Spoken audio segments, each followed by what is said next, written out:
Chapter 4. This will be the final reading. And now it is herein that I wish to expound on the issue of signage. It is an obvious truth that many signs pointed to the arrival and mission of Christ, although the Jewish to this day are miraculously unable to see this. It being the case that Greeks seek after wisdom, but the Jews assign that the same should apply to any such new developments in God's continuing dispensation. That Jesus is the Lamb of God is without disputing, and the metaphorical ramification of such typology should be readily apparent. On the contrary, the Messiah is denominated to be the Lion of the tribe of Judah. We also know from the biblical record that the heavens themselves and the whole cosmic cycles were given for signs as well as seasons. While many may regard astrological data to be relevant to their lives, there is yet some credence to this, although we have lost the plenary meaning to such relative to ancient times. The wise men from the east followed a star which possessed knowledge for them in some esoteric dimension relating to the appearance of Christ. So it is not far-fetched to find some telltale signs applicable today. In my own case, I have seriously considered my own destiny along these lines. For one thing, I myself am an Aries, the first sign and the sign of spring, new beginnings, the ram being the male of the lamb. Not only is this of import to me, but concomitantly, the fact that my French surnamage, Lamblin, could be conceived to denote lamb line. How self-evident would such an indicator be if such truth was indeed contained in such nomenclature that perchance I myself were a literal descendant of the very royal bloodline of Christ and his Black Madonna. It would be a fantastic assertion for sure. And yet, such a sang-real lineage has been hinted at and reputed to have existed in none other than French domains from which my forebears hail. This consideration, coupled with the ram sign, not to mention my own firstborn status, is intriguing to say the least. But there is more. In pursuing genealogical studies along various other surnames of European extraction, I have been amazed to come up with other nomenclature clearly pregnant with meaning. While Lamblin traces back to the 15th century France, Jordan goes back even further. My Irish pedigree includes such names as Riley, King's Speaker, Grimes, Woden, Callahan, Kings of Munster, Dempsey, Judge, Mailey, Mayflower, and O'Brien, Irish royalty. My English derivations include Madison, Maddie or Magdalene, Coleman, White Dove. Welsh is Snowdon, Chief Mountain. Scott, MacLeod, leader of the clans. German includes Brandenburg, which is the royal family of Prussia, and French, Valence. Norman, Spanish for valor, to give a few examples. My original DNA test chart, which has been greatly expanded, came up thusly: Ireland, Scotland, and Wales, 38%, England, 19%, West Europe, 27%, Scandinavia, Finland, West Russia, Italy, and Greece, and East Europe, 4% each, and the Iberian Peninsula, 1%, to emphasize how indeed pan-European my ancestry is, although now distinctively a product of the North American continent through and through. Many ethnicities have thus combined to produce the quintessential novus homo that the founders envisioned, a race that is distinctively American in the final analysis, or denouement, or flowering of the crowning apex of all Western civilization, which is really world civilization at its pinnacle, the capstone of the pyramid. Of course, chief cornerstone being a reference to Christ himself as the final stone, in which all corners and surfaces ultimately converge into one. But may not his descendant, if this be my thesis and main gist of this writing, providing the same can be unequivocally proven beyond a shadow of a doubt by bona fide scientific method, fulfill this role in the temporal realm in lieu of his return, something the founders espied based upon a legacy of occult knowledge as the culmination even of their enterprise? This I present for any such interested parties, especially those that perchance may be found in the know on this prospect. If there is a disposseni extant, why have they not come forth onto the world stage to claim what they must view as their rightful inheritance to rule and reign over the earth? Could it be that they are waiting for the likes of me to claim title, a personage of a lineage that has been lost track of by them, so as, unbeknownst to them, as the heir apparent to all the world's thrones, which would explain the absence of a prospective candidate to be put forth by them? On another note, I might conjecture that myself being an amalgamation of the plethora of divergent strains of European stock, that it would be marvelous by implication if I most singularly bore some direct consanguinity to all royal pedigrees as respecting the hosts of individual countries or nations. Further, what should be the import if I myself not only am a descendant of the royal, seen through a single line, but that I bear the same ancestry through the variety of royal lineage related to each separate national ethnicity I am a composite about? Indeed, what kind of pomp and ceremony would be fitting for such a composite synthesis of so many interests combined? Would this discovery be enough to claim title of all Europe itself?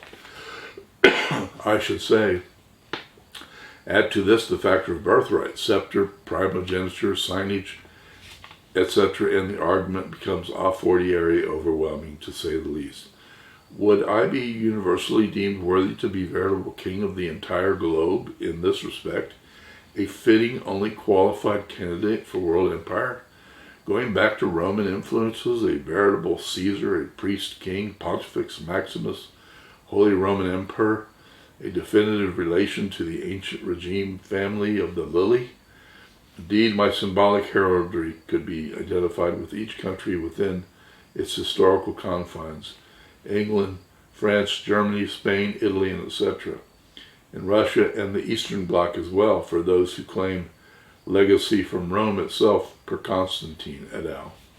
In fact, I have read in one vein that a leader of such magnanimous import as to unite East and West, at long last, would have to restore Constantinople as a place of residence. As obviously the Middle East per se is considered the Orient, the Eastern origin of even Christendom itself, it is part and parcel to my theory that the West must reflect back upon its nativity year, for although I am a consummate ultimate byproduct of the Occident in this regard, yet I am also as such quintessentially an Orientalist by virtue of my most ancient ancestry.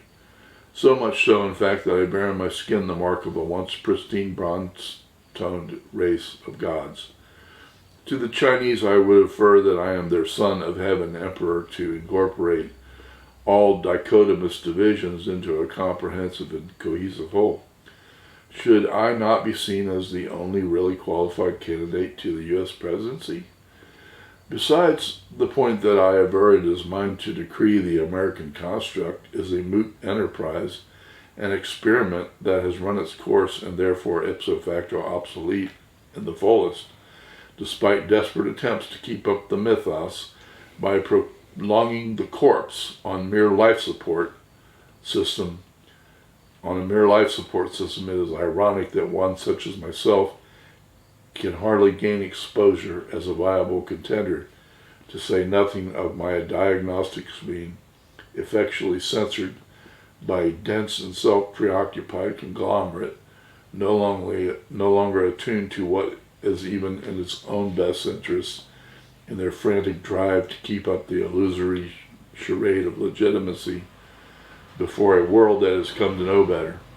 The general run-of-the-mill American looks as though he will be the last to concede. So, in the tradition of those intent on aspiring to office, I embark on the writing of a book for mass publication to mainly not only to cry the futility of the artificial colossus we have created, but to carve out a path for the future in a land that is blind to its predicament. As something of a master diagnostician, I propose not just a major overhaul or entrenched institutional deformity run amok, but in fact a bold holy paradigm shift into a salutary new phase for entire civilization itself. Is nothing but the organic destiny of conglomerate associations that I effect a midwife into fruition, bringing in the process a return and restoration of the noble grandeur inherent in the human species itself, as was established and personified under 1,000 royal administrations through the most venerable episodes of the most virtuous pedigree of Western advancement. As it is said, nobility is in the blood, so say I that now it is high time to rediscover this legacy. At the same time, I purpose to enshrine the native flowering of the finely distilled essences of Orientalist cultures en masse, including all Asia, India, and Arabia, for it is a facet of the Christ that many peoples, disregarding tongues, should find unity of representation in him alone.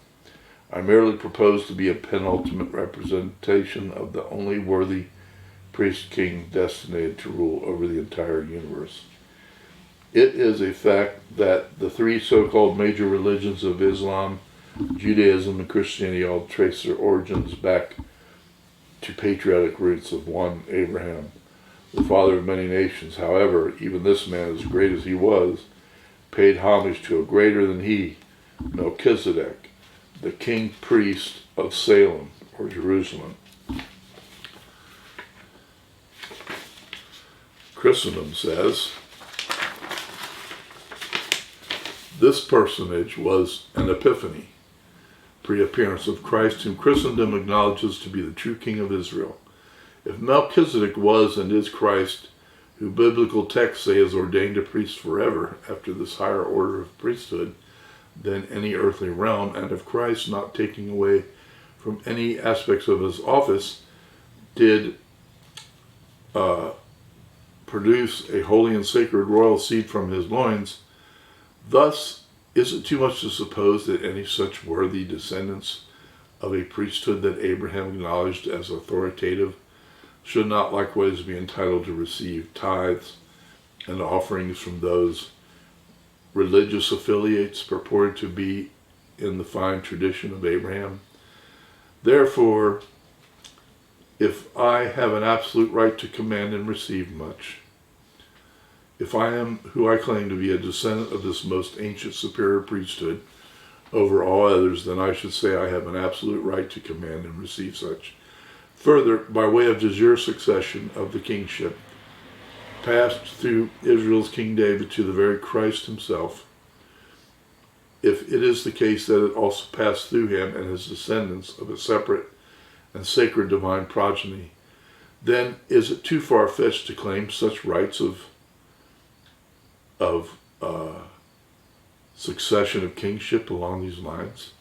Yea, such a de jure entitlement would be a full vindication of the time-honored divine right of kings, so tragically jettisoned as a concept from high civilization by secularizing culture, distorting intent on exploitative hegemony over nations, peoples, finance, et al. This indeed would be a vindication of nothing short of divine ordinance. All right.